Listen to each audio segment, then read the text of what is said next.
ఓం శ్రీ సాయిరామ్. సత్యోపనిషత్ గ్రంథం నుండి కొంత భాగం తెలుసుకుందాం. సాయిరామ్. ప్రశ్న: స్వామి, ఈయన మంచి జర్నలిస్టు, మంచి న్యూస్ వ్రాస్తాడని పేరు. బాబా: అలాగా, చాలా సంతోషం. జర్నలిస్ట్ అంటే ఎవరు? జనరల్ లిస్ట్ రాసేవాడు. న్యూస్ అంటే ఏమిటి? నార్త్, ఈస్ట్, వెస్ట్, సౌత్ నుండి వచ్చే సమాచారమే న్యూస్. బయట నుండి వచ్చే న్యూస్ను తెలుసుకుంటున్నావు, మంచిదే.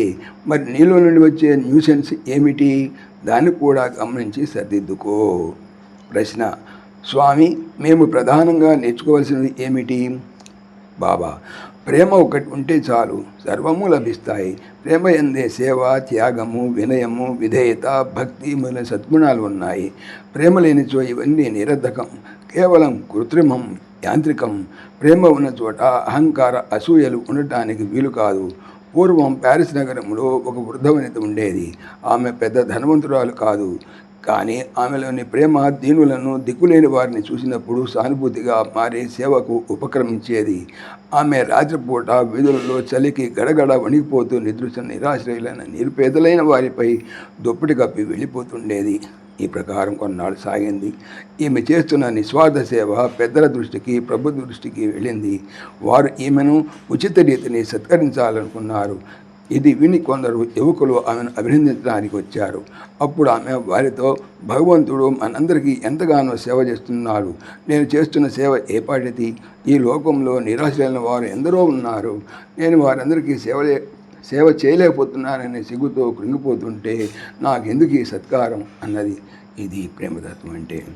దీనికి మరొక ఉదాహరణ: పూర్వం ఒక సైనికుడు యుద్ధంలో గాయపడిన కారణంగా అతనికి ఏదో కొద్ది మొత్తం ఇచ్చి ఇంటికి పంపివేశారు.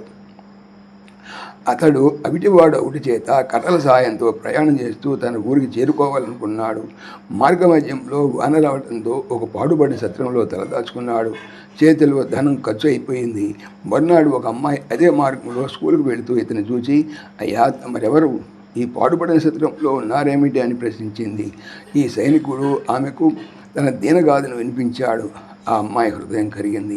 అప్పటి నుండి ఆమె రోజు స్కూలుకు ముందుగా బయలుదేరి దారిలో పడిన రేగు పండ్లను ఎరుకొని వాటిని విరామ సమయంలో అమ్మి ఆ కొద్దిపాటి డబ్బుతో చపాతీలు కొని సత్రంలో ఉంటున్న ఈ అవిటివాడైన సైనికుడికి ఇచ్చేది. ఇలా కొంతకాలం జరిగిన తర్వాత ఒక సైనికాధికారి అదే మార్గంలో రావటం జరిగింది. అతను ఈ సైనికుడిని గుర్తించి, ఎలా ఉన్నావు? ఇంటికి చేరలేదా? ఎలా బ్రతుకుతున్నావు అని అడిగాడు. ఆ సైనికుడంతా వివరంగా చెప్పి, ఒక అమ్మాయి నన్ను పోషిస్తున్నది, రేగుపళ్ళను అమ్మి నాకు చపాతీలు కొని తెచ్చిస్తున్నది. ఆ అమ్మాయి వచ్చే సమయమైంది, కొద్దిసేపు వేచి ఉండండి, మీరే చూద్దురుగా అని అన్నాడు. ఈలోగా ఆ అమ్మాయి రానే వచ్చింది. ఆమె ఇతనికి చపాతీలు పెట్టడం చూశాడు ఆ సైనికాధికారి. ఆమె వెంట నడుస్తూ వారింటికి వెళ్ళి ఆ అమ్మాయి యొక్క తల్లిదండ్రులతో జరిగిన విషయమంతా చెప్పాడు. మొట్టమొదట దొంగతనం చేస్తున్నదేమో అని భయపడి బిడ్డను దండించబోయిన తల్లిదండ్రులు అమ్మాయిని విచారించి నిజాన్ని తెలుసుకొని సైనికాధికారి ద్వారా నిర్ధారించుకొని తమ బిడ్డ యొక్క ఔన్నత్యానికి, ఔదార్యానికి ఎంతో ఆనందించారు.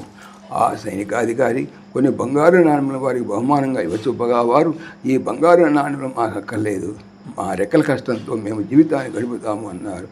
ఇది విని వారి నిరాడంబరత్వానికి, నిస్వార్థ ప్రేమకు ఆ సైనికాధికారి ఎంతో ఆనందించి తన సైన్యంలో ఒక యువకునితో ఆ అమ్మాయికి వివాహం జరిపించాడు. విశాలమైన ప్రేమయే జీవితం, సంకుచితమైన ప్రేమయే మరణం. సాయిరామ్.